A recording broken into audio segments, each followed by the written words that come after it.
The string lights above the terrace had been up since 7. By 8:30, nobody was looking at them. Laura Crane stood at the far railing, champagne untouched, watching Portland below. She heard the laughter before she understood it, a specific pitch, not the easy kind, but the kind with a target. She turned. Greg Callahan had one arm half raised, pointing. The man he was pointing at stood alone in a blue dress shirt, hands in his pockets. "Gentlemen," Greg's voice carried the way it always did. "This is Dan Reed, freelance electrician. I wasn't sure if he'd taken a wrong turn up here or what." The laughter spread to people who hadn't even heard the words. The man in the blue shirt did not move. Laura watched his face from across the terrace. She waited to see something shift in it. There was nothing, just a stillness that did not look like suppression. It looked like a decision made long before tonight. She set her glass down. Then she started walking. "What you just watched is only the beginning. Stay with us, because what Daniel Reed is about to walk into, nobody in that room saw coming. Not even Laura. Daniel Reed had not wanted to come. He had told Ray Sutton this twice by phone and once in person outside the hardware store on Burnside 6 weeks before the event. Ray had listened each time with the expression of a man who had already decided the outcome and was simply being courteous about the objections. One night, Ray had said, 3 hours. You show up, you have a drink, you go home. You've done harder things than this before breakfast." That was technically true. Daniel had agreed in the end. Less because he had any genuine desire to attend a Portland State alumni gala than because Ray Sutton had a particular talent for outlasting resistance, and fighting him was never worth the energy it cost. He had come home that Thursday from a commercial rewiring job in the Pearl District, an hour over schedule, showered, and stood in front of the bathroom mirror buttoning a dress shirt he hadn't worn in 2 years. It still fit. He came out to find Owen at the kitchen table, homework spread in front of him, pencil moving. "You going somewhere?" Owen asked. He was 9. He had his mother's habit of waiting to see if there was more before he responded, some innate understanding that most statements had more inside them than their surface suggested, and that patience was usually rewarded. "A thing," Daniel said. "For the old school. I'll be back before 10. Owen looked back at his paper. Daniel stood in the doorway for a moment, watching the pencil move, and then took his jacket off the hook and left. He parked 2 rows back from the main lot. Not out of embarrassment, more out of habit. He was used to finding whatever space was available and using it. The venue was a rooftop on the west side of the city, a converted industrial building that had been hosting events for 4 or 5 years. Exposed brick, Edison bulbs, a bar stocked with Oregon whiskey. A banner at the entrance read Portland State Alumni Gala. Below it, in the smaller font reserved for institutional gratitude, presented in partnership with Holt Infrastructure Partners. Daniel had read that and kept walking. He found Ray near the bar. They talked about things that people at events like this talk about when they would both rather be somewhere else. A city maintenance project Ray was managing, a stretch of the Burnside Bridge due for rescheduling, whether the Blazers had figured anything out. Ray was easy company. He always had been. Greg Callahan appeared on the far side of the terrace around 8 o'clock. Daniel saw him before Greg saw him. He didn't move away. He stood near the railing and waited. He had known Greg for the better part of 15 years. 8 years ago, Daniel had submitted a structural and electrical design proposal for a city contract. The review committee had selected it over Greg's. Greg had never said anything about it directly. Men like Greg rarely said things directly. But Daniel had watched the adjustments that followed over the years, the particular warmth that didn't reach anywhere important, the offhand comments in professional settings that were calibrated to land without leaving fingerprints. He had understood what he was in for. He just hadn't known what form the evening would give it. Greg found him near the railing 30 minutes later, and he brought an audience with him. Laura Crane had arrived through a side entrance at 10 minutes to 8. Guided through a corridor that bypassed the main terrace by a woman from the event staff. The coordinator had met her, walked her through the sponsorship logistics in 4 minutes. Laura had learned long ago to let these conversations take exactly as long as they needed to and no longer. And then she had come out onto the terrace and found the far railing and stood alone with her view for a few minutes before the laughter started. She had watched Greg do what he was doing, and she had recognized what it was before she understood the specific history behind it. She stopped a few feet from the group, not joining it, not announcing herself, just close enough that her presence registered. The men around Greg noticed her one by one. Greg noticed last. The laughter had already stopped. He pivoted without a pause. Laura, glad you made it out tonight. I was just catching up with some of the old class. She looked at the man in the blue shirt. I don't think we've met. Laura Crane, she said. Daniel Reed, he said. His voice was even. Not performing evenness. Just even in the way that belongs to people who have long since stopped calculating the impression they make. Dan was in the engineering program a few years back, Greg said, with the warmth of someone describing a phase that had passed. He's been doing freelance electrical work around Portland for a while now. Daniel didn't correct him. He didn't agree either. Laura pulled out her phone. She typed with her thumb while keeping enough of her face toward Greg that he continued talking. Something about the city council and a rezoning vote. She gave him enough of her attention to fill. The rest was on her screen. She searched Daniel Reed, Portland contractor. 11 seconds. The first result was the old company, Reed Structural and Electrical, a consulting firm that had operated out of Portland for 6 years before being swept into the edges of the Harmon Group collapse. Not because it had done anything wrong. Daniel had been a subcontractor on a single project. That was the full connection.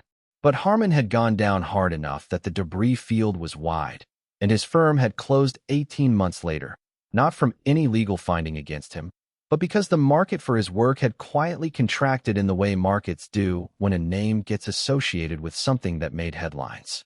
She scrolled. The second result was a flagged entry in her own company's internal database. An RFP submission record, 2022, from the preliminary phase of what was now called the Bridge Corridor Project. It read, D. Reed Structural and Electrical. Proposal submitted complete. Status, no response sent. She read that last part twice. She knew exactly what no response sent meant from inside her organization. A submission received, routed through the chain, and then not followed up on. Lost, deprioritized, or set aside by someone along the path who made a decision the submitter never heard about. The outcome for the submitter was always the same, silence. And from silence you could not appeal. She knew how that particular submission had been routed. The Bridge Corridor preliminary had run through a coordinating partner firm before proposals reached her review desk. Callahan and Webb. She put her phone away. Greg was still talking. She let his voice run and looked at him with an expression she made sure gave nothing away. He did not notice her looking. Daniel Reed had not checked his phone once. When the group conversation began to break apart a few minutes later, she stayed where she was. Then she turned to Daniel. That proposal, the 2022 one. Did you ever hear back from anyone? He studied her for a beat. The look of someone determining what kind of question is actually being asked. No, he said. She nodded once. That was enough for now. He would have no way of knowing that the single word had just rearranged the next several months of her professional life. Across the terrace, Greg Callahan was watching both of them, and his expression was working very hard to hold its shape. Ray found Daniel near the bar 20 minutes later, once the cluster around Greg had dispersed. You doing all right? Ray asked. Fine.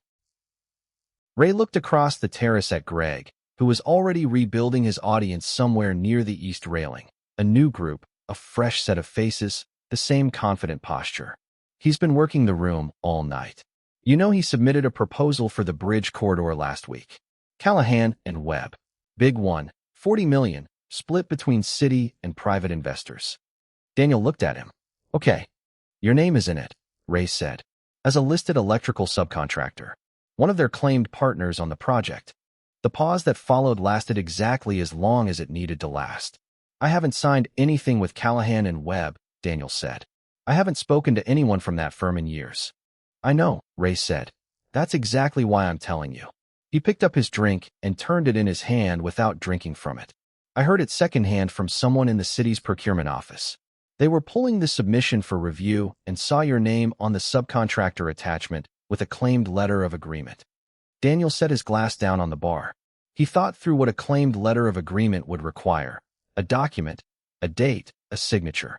He had not produced any of those things. Whatever Greg was claiming, he was either fabricating the agreement outright or he had manufactured a document that Daniel had never seen. And neither of those was a small thing to have done. What specific document are they referencing? He said. Working on getting that, Ray said. I have a contact in the infrastructure division. Give me some time. Laura was across the terrace now in conversation with the event coordinator, her posture relaxed and open. She had the quality that certain people develop in leadership, the ability to make the person in front of them feel like the only conversation in the room, while simultaneously keeping a full picture of everything else going on around them. Daniel had clocked it within the first 2 minutes of talking to her. It was genuine, not performed. He had figured out who she was when Greg had used her first name with that particular warmth. The warmth people use when they want you to register their proximity to someone important. He had connected it to the banner at the entrance. Holt Infrastructure Partners. Laura Crane. He had not mentioned it. There had been no reason to. Ray said, "Just stay put for a bit." Daniel picked up his water and held it. He was good at waiting. It was one of the things he had gotten very good at over the past several years, when waiting and not reacting and letting things develop at their own pace had been more or less his entire strategy for staying functional. He found a table at the far edge of the terrace with a view over the railing and sat down with his water. He was not hiding. He just needed somewhere to be that wasn't the center of anything, where he could think without managing anyone's perception of him at the same time. Laura appeared a few minutes later, moving through the slow current of the crowd. She stopped at the empty chair across from him. "Is this taken?" "No." She sat down. She had traded her champagne for water at some point. The champagne had been untouched all night, and she had apparently decided it wasn't worth carrying. She set the water glass down, and for a moment neither of them said anything. Portland was below them in its Thursday night configuration, lights in layers through the hills, traffic moving in the organized patience of late evening. The music on the terrace was the kind that fills space without demanding anything from it. "So," she said, "electrician, freelance, residential, and commercial both." He paused. "You already know that. I heard Greg say it." "I wasn't correcting him," he said. "That's what I do." She looked at him over her glass. "What did you do before?"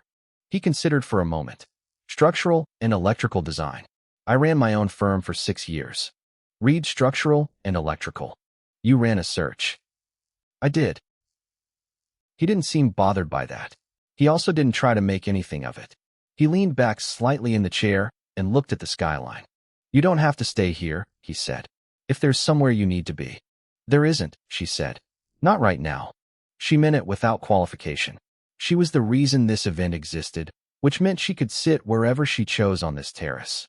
Right now she was choosing here, across from a man who had submitted a proposal she remembered as the strongest technical document in a file that had been quietly buried before it ever reached a fair evaluation. He said, "You run Holt Infrastructure." "Yes." He waited, not pressing, just leaving room. She took it. "I went to Portland State for 2 years before I transferred," she said. "We sponsored the event, and Ray Sutton sent my office an email suggesting I attend." She set her glass down. "He mentioned, in a general way, that you might be here." "That's very Ray," Daniel said. And the specific flat affection in it, not warm exactly, just accurate, made her look at him differently for a moment. "I want to ask you about the 2022 proposal," she said. "The technical approach, the load distribution design on the upper span. Walk me through it." He didn't prepare himself or arrange his posture. He just started talking, and she put her elbows on the table and leaned forward and listened. Across the terrace, Greg Callahan had gone completely still. The problem with Greg Callahan, the central one, under all the visible ones, was that he understood the world as a fixed hierarchy, and his response to any disruption of that hierarchy was not to adapt, but to correct. 8 years ago, a review committee had chosen Daniel Reed's structural proposal over his. That had been a disruption. Greg had spent the years since then correcting it by whatever means were available, slowly, patiently, without anything that could be named directly. It was the kind of long game that requires a particular kind of commitment, and Greg had always been committed to it. After Ray walked away, Daniel and Laura sat with the conversation for another few minutes. She had more questions about the technical approach. He had answers. It was a real exchange, the kind that doesn't happen very often in rooms like this one, where most of the conversations are navigational rather than substantive. She noticed that he never shaped his answers toward what she might want to hear. He just said what was accurate and let it sit. At some point, Greg had moved back to his core group near the center of the terrace. From there, Daniel could feel him making periodic assessments of where things stood, the particular quality of attention you develop over years of working in environments where positioning matters. He'd always had a sensitivity to it. He had needed to. He crossed the terrace toward their table at 9:15, with two men Daniel didn't know trailing him. "Good to see you two found each other," he said. His warmth was precisely calibrated. "Laura, I wanted to introduce you to." "In a minute," she said, without looking up. A beat. Greg did not move away. He settled at the edge of the table with the ease of a man who had decided he had not been told to leave. "Dan." His voice shifted into the register of generous memory. "I was telling some folks earlier about the East Side contract, 2015-16. You put together a genuinely interesting proposal for that one." He shook his head with practiced regret. "Shame about the timing. That whole Harmon situation complicated things for a lot of people in the space. Hard to recover from that kind of association, even when you weren't the one holding the bag." It was elegantly built. On its surface it was sympathy. Underneath it was a reminder, delivered in front of Laura, that Daniel Reed's firm had been adjacent to a financial scandal. Adjacent was doing the work of something much closer. Daniel looked at Greg for one flat second, then turned back to Laura. "You were asking about the thermal variance issue." She picked it up without a break. "Right. You were saying the standard calculation underestimates the differential across spans over 300 feet. It does. The shoulder seasons are where you see it most, late March, early November. Contraction and expansion cycles that fall outside the standard design envelope. If your load assumptions are based on the mid-range, you're building in a tolerance gap that's small enough to pass review and large enough to matter over 20 years. He continued as if Greg were not standing 3 feet away, because for the purposes of this conversation, Greg was not relevant. Ray Sutton appeared at Daniel's elbow. He bent down and said something close and quiet. Daniel listened without moving his face. Ray straightened and walked away. Greg was still at the edge of the table, drink in hand, watching Ray's exit with a new quality of attention, the alertness of a man who has understood that something is happening just outside his line of sight and that it concerns him directly. He looked at Daniel. He looked at Laura. He found nothing useful in either face. The two men he had brought over had already drifted toward the bar. Greg moved away without a word. Daniel watched him go. Then he looked at Laura. "Ray found something," he said. "I gathered," she said. "Tell me." Ray had found the email 2 hours earlier, in the elevator on the way up, forwarded by a colleague in the city's infrastructure division who had been doing routine document review on a separate bidding process. When Daniel Reed's name appeared in Callahan and Webb's new bridge corridor submission, the system had automatically flagged a cross-reference to his old vendor file. And the old vendor file had a piece of correspondence attached that had been sitting in it for 9 years. The email was from Greg Callahan's personal account, addressed to a senior administrator in the city's vendor approval office. Subject line blank. 3 paragraphs, measured and careful, written in the neutral professional register of someone who knows exactly how to ask for something without appearing to ask for it. The second paragraph was where it lived. It stated that Reed Structural and Electrical had served as a subcontractor on the Harmon Group's Bridgeton Avenue project, which was at that time under review following Harmon's financial disclosures. It noted that given the reputational exposure and the ongoing uncertainty surrounding firms connected to the Harmon audit, it would be appropriate to place a hold on Reed's approved vendor status, pending an independent review. It concluded, almost as an afterthought, offered like a favor, by noting that Callahan and Webb would be available to absorb any structural and electrical work that would otherwise have been directed to Reed during the review period. It was not a formal complaint. It contained no specific allegation. It was a polite suggestion from one professional contact to another, made at the precise moment when Daniel's name was briefly tangled in someone else's catastrophe, asking the city to close a door while he wasn't in a position to see it closing. The independent review Greg had proposed had never been conducted. What had happened instead was that Daniel's name had simply stopped appearing on the city's approved vendor lists. No formal notification, no explanation, no finding. The door had closed, and he had spent years since then submitting proposals into processes that had been structured against him before he ever put a word on paper, receiving silence, and drawing the only conclusion available, that the work was not good enough, without ever knowing the problem was not the work. For years he had thought it was him. The way rejection accumulates into pattern and pattern into assumption. He had rebuilt his life around the assumption that the door was closed because he wasn't good enough to keep it open. He had accepted that, made peace with it, in the way you make peace with things that you have no mechanism to change. Laura read the email on Ray's phone in the far corner of the terrace. She stood very still. She read the second paragraph twice, then a third time. Then she lowered the phone and looked at nothing for a moment. She handed it back to Ray. "Send that to me." "Already did," he said. She confirmed receipt on her own phone and put it away. She stood looking at the city, the hills, the lit spans of the bridges, the particular dark that collects between them, and did not speak. Daniel was a few steps behind her. He hadn't read over her shoulder. Ray had told him the substance before bringing her over. He waited. He was good at that. It was one of the things he had developed into a usable skill, knowing when the thing that was needed was simply to let someone arrive at their own position without being pushed toward it. She turned. Her voice was level and deliberate. "The documentation from your 2022 proposal. You have it." "Every page," he said. She looked at him, not calculating, not managing the exchange, just looking at him like he was a specific person rather than a situation. Then, "All right." Greg crossed the terrace at 9:45.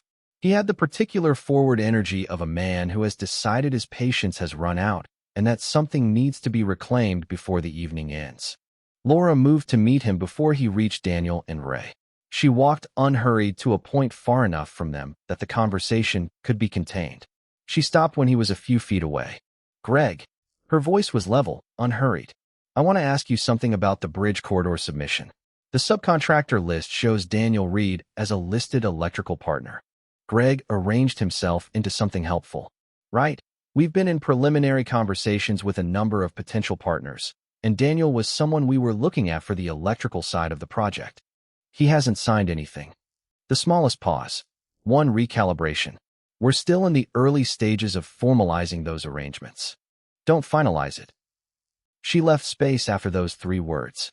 Enough for them to settle into something that couldn't be retrieved. Greg looked at her. He was genuinely skilled at reading rooms. This had always been a real skill of his, not an invented one. And what he was reading in her face right now was not anger, not accusation. Nothing he could argue with or redirect. It was the expression of someone who had received specific information, processed it completely, and arrived at a position that would not move. She had not told him what she knew. She didn't need to. The position communicated the rest. He thought about pressing. She could see him think about it. He looked at her face for a long moment, running his own calculation, and found the math did not work in his favor. "Not tonight. Not with this." "Of course," he said. "We can revisit the subcontractor structure. There's plenty of time in the process." She didn't reply. She turned and walked back toward Daniel and Ray. Greg stood where she had left him. The 2 men he had brought over had already found somewhere else to be. The cluster near the bar had shifted and resettled around different conversations. The evening had become, for Greg Callahan, a very different thing than the one he had organized in his mind when he first spotted Daniel Reed at the railing 2 hours ago. He had arrived with a clear map of the terrain. The map was no longer accurate, and he would not know until later exactly what had changed or how much. He set his drink on the nearest table. He didn't pick it up again. When Laura came back to where Daniel and Ray were standing, she said 2 things. She said, "It's handled." Then she looked at Daniel and said, "Get your documentation together. Everything from 2022 forward." He said, "I have it." She said, "Good." Ray looked between the 2 of them. He didn't ask any questions. He knew enough. Daniel had watched the whole exchange from across the terrace, not eavesdropping, just watching the body language, the way Greg moved toward Laura and then stopped moving in a different way when he moved away. He had seen enough negotiations in his professional life to recognize when one had ended. Greg walked to the far end of the terrace and stood there alone for a while, looking at the city. There was a particular kind of quiet that followed certain moments, not the comfortable quiet of a conversation winding down, but the quiet of a recalculation in progress. Daniel had lived in that quiet for years after his firm closed. He recognized it when he saw it settle over someone else. He did not feel anything particular about it.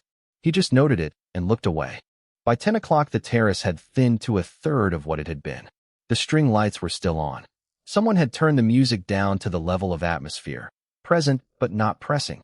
Ray found Daniel near the elevator bank and shook his hand. "Better night than I thought it was going to be," he said. "Your expectations going in were extremely low," Daniel said. Ray laughed, the specific laugh of a man being told something accurate, and stepped into the elevator. Daniel collected his jacket from the coat check. When he came back out to the terrace, Laura was at the far railing. The same corner. The same position she had occupied when the evening started, before she had set down her champagne and walked across the room. He crossed to her. She turned when he stopped beside her. They stood together looking at Portland, the hills and the lights, and the particular quality of dark that collects in a city built against elevation. It was doing what cities do at 10 o'clock on a Thursday evening, which is continue, quietly, without particular concern for the things that have happened above it. "The Bridge Corridor RFP," she said. "The formal one. It opens next month." He looked at her. "The full project. 40 million. City and private capital." A pause. "You should submit. Through the official channel this time. No intermediary." He was quiet for a moment, placing the thing correctly rather than responding to it too quickly. "It's a competitive process." "It'll be a fair one," she said. That would be the first time. He heard the weight inside that sentence. He knew she understood what she had just said. "Why are you doing this?" he asked.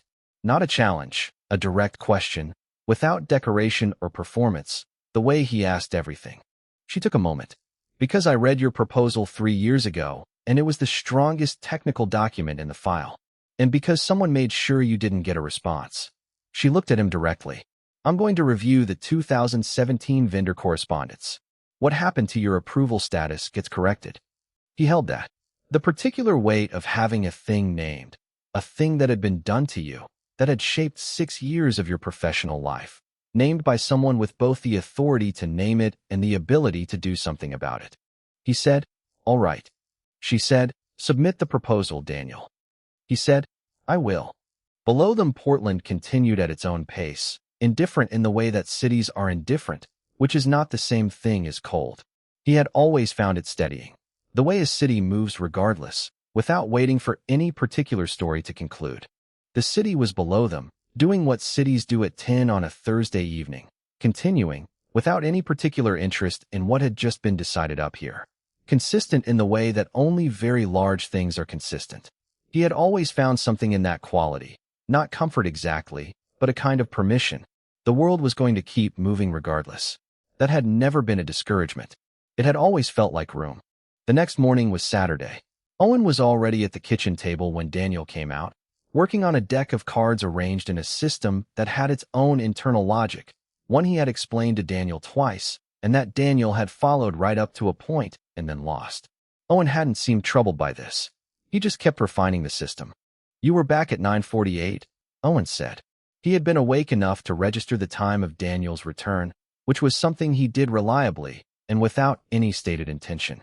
"That's right," Daniel said. He poured a cup of coffee and sat down across from his son. Owen looked up from the cards. "Was it good?" Daniel turned the mug between his hands. "Better than I expected it to be." Owen took this in without pressing for more and went back to his arrangement. Daniel finished his first cup and poured a second. The kitchen was doing its Saturday morning thing. The light coming in at an angle, the heat of the stove still in the air from breakfast, the kind of quiet that belongs specifically to weekends and feels different from any other kind of quiet. He sat with it for a while. His phone was face down on the counter. When he turned it over eventually, he found 2 messages. One from Ray, a single thumbs-up emoji and nothing else, which covered the entire range of what Ray ever communicated by text, and one from a Holt Infrastructure Partners procurement address, timestamp 8:47. He read it standing at the counter. 3 sentences. Reed Structural and Electrical had been reinstated to the City of Portland's approved vendor registry following an administrative review. The formal RFP for the Bridge Corridor project would open on the 1st of next month. He was invited to submit. He set the phone on the counter. Face up this time. Owen had built the cards into a new configuration and was studying it from a slight angle, turning his head to look at it from a different perspective. The light through the window came in a long slanted stripe that reached the edge of the table and stopped. Across the city, on the 14th floor of the Holt building, Laura was already at her desk. A confirmation had come from the procurement team, following a documentation request that Callahan and Webb could not satisfy. They had quietly removed Daniel Reed's name from their subcontractor list and revised the submission accordingly. She read the confirmation, closed her laptop, and looked out the window at the west side of Portland. The rooftop venue was visible from up here. If you knew where to look, just a rectangle with a railing on top, indistinct at this distance. She looked at it for a while before pulling the laptop back open. 3 weeks later, Daniel walked into the lobby of the Holt Infrastructure Building at 4 in the afternoon with a folder under his arm. 43 pages. He had built the proposal in the evenings. After Owen went to bed, the apartment going quiet around him one room at a time until the desk lamp was the last light still on. He had worked the way he always worked, with full attention and without drama, and he believed the result was the best he was capable of producing. That part belonged to him. Everything after submission was outside his jurisdiction. He handed the folder to the woman at the front desk. She logged it, printed a time-stamped receipt, and slid it back to him. He was walking toward the revolving door when the elevator opened. Laura stepped out. They both stopped. A breath. Maybe two. You submitted in person, she said. The upload interface made me nervous. Something moved at the corner of her mouth. Gone quickly. I can't tell you anything about the evaluation, she said. The review committee is independent. I recuse on anything involving the corridor. I read the guidelines, he said. She nodded, and then they were both moving toward the door, and then they were outside in the October afternoon.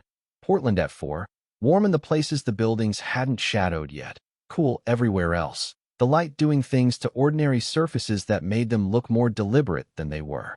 They walked without a destination, at the pace of people who are not going anywhere, but are not standing still.